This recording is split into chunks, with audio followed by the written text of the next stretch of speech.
Hi అండి, నా పేరు జ్యోతి. సోనీ లాంటి పిల్లలున్న ప్రతి బిడ్డకి తల్లి జ్యోతి లాంటిదే కదండి. పిల్లల కోసం ప్లీజ్ సబ్స్క్రైబ్ చేయడంలో ఉండే లోపం అంత సామాన్య విషయం కాదండి. తల్లి అనిపించుకోవడానికి ఎంత కష్టపడతామో, అమ్మ అనే పిలుపు కోసం అంత తాపత్రయపడతాము. ఆ పిలుపుకి అందనంత దూరంలో మనం ఉన్నాము అంటే ఆ బాధ వర్ణనాతీతం. అసలు ఇంకా మాటల్లో చాలా ఎలా ఉన్నారండి. మేమైతే చాలా బాగున్నామండి.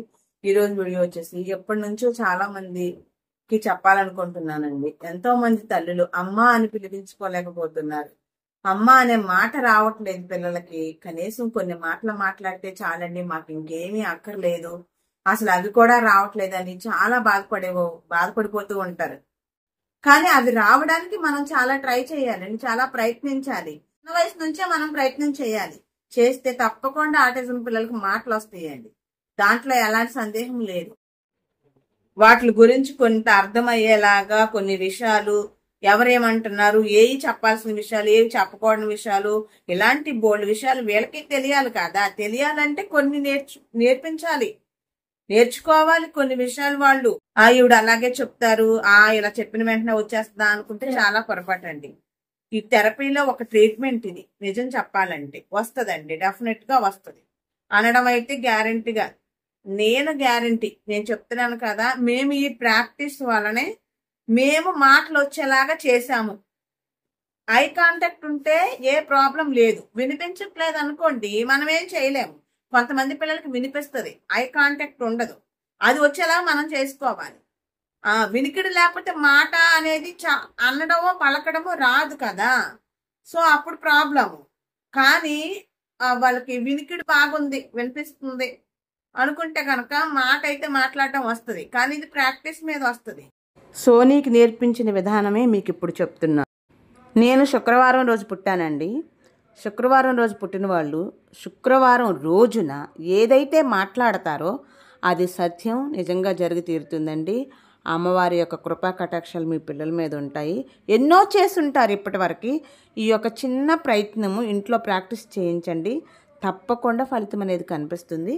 ముందు వినండి, బాగా అర్థం చేసుకోండి. మీరేం చేస్తారంటే, మీరు ఏ వంట చేసినా, ఏం చేసినా, ఏ పని చేసినా ఎవరో ఒకరు వచ్చి ఇలా చూపించాలి. అమ్మ దగ్గరకు వచ్చి, ఇదెవరు, ఇదెవరు, ఇదెవరు చెప్పు, ఇదెవరు అను, చెప్పు అని వాళ్ళ పేరు పెట్టి పిలిచి, ఇదెవరు, అమ్మా అమ్మా అని చూపించాలి. అలాగే నాన్నకైతే నాన్నని. బాగా వీళ్ళకి పిల్లలకి అలవాటు అయిన వాళ్ళు వచ్చి చూపించాలి. అది ఏదో 2 రోజులు చూపించా, ఎందుకు విసుగు, ఇది అనట్లేదులే, చూడట్లేదులే అని వదిలేసారా, రాదు. మీరు అలా చెప్తూ ఉండండి. ఒక 5-6 రోజుల తర్వాత డెఫినెట్ గా నేర్చుకుంటుంది అమ్మ అనే పదాన్ని. ఇది ఎప్పుడో 10 ఏళ్ళు వచ్చినాక చేశారనుకోండి, ఉపయోగం ఏమి లేదు. 5-6 సంవత్సరాలు, పిల్లలకి 5 years ఉన్నప్పటి నుంచి స్టార్ట్ చేయండి. ఐ కాంటాక్ట్ లేని పిల్లలకు కూడా కూర్చోబెట్టి ఐ కాంటాక్ట్ వచ్చేలాగా క్యాండిల్ థెరపీలు ఉంటాయండి. అవన్నీ చేయించండి. ఐ కాంటాక్ట్ వస్తుంది. వచ్చిన తర్వాత మాటలు నేర్పించుకోండి. మనం ఎంత నేర్పిస్తే అంత నేర్చుకుంటారు. నేర్పించడం అనేది మనలో ఉందండి. అది మనకు చేత కాకపోతే ఎవరు ఏం చేయలేము. అలా నేర్పించిన వాళ్ళే అందరూ 2-3 మాటలే మాట్లాడేది మా సోనీ అయితే. చక్కగా ఇప్పుడు నేర్చుకుంది, మాట్లాడడం చక్కగా నేర్చుకుంది. లైవా ఇప్పుడు ఇది వీడియోనే చేస్తున్నాను, షార్ట్లా తీస్తాను. కొంతమందికి తక్కువ టైం, కొంతమందికి ఎక్కువ టైం పట్టొచ్చు. ఈ పిల్లలు వినకపోవడానికి మెయిన్ కారణం ఏంటంటే హైపర్. ఆ హైపర్ వల్ల కుదురుగా ఒక చోట కూర్చోలేరు.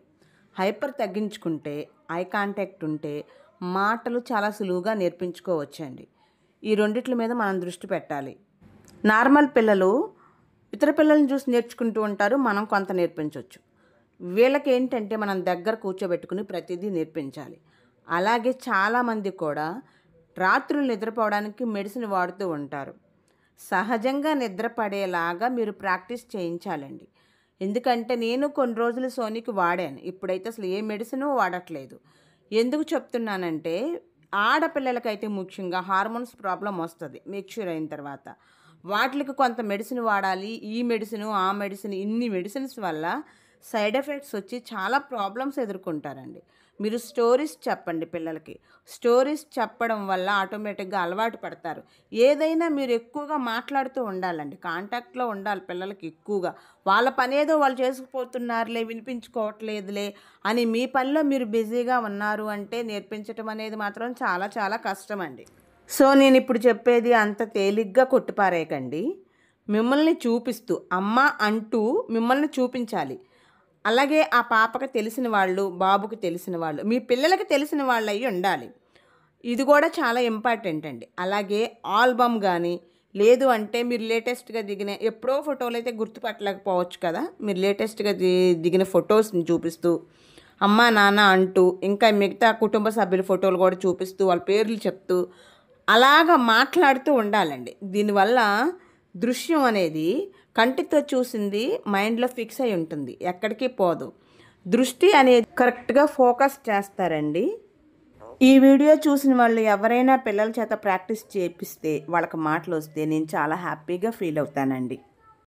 నిజంగా కొంతమంది నమ్మరేమో కానీ నమ్మితే కనుక ఇది మాత్రం బాగా వర్కౌట్ అవుతుంది.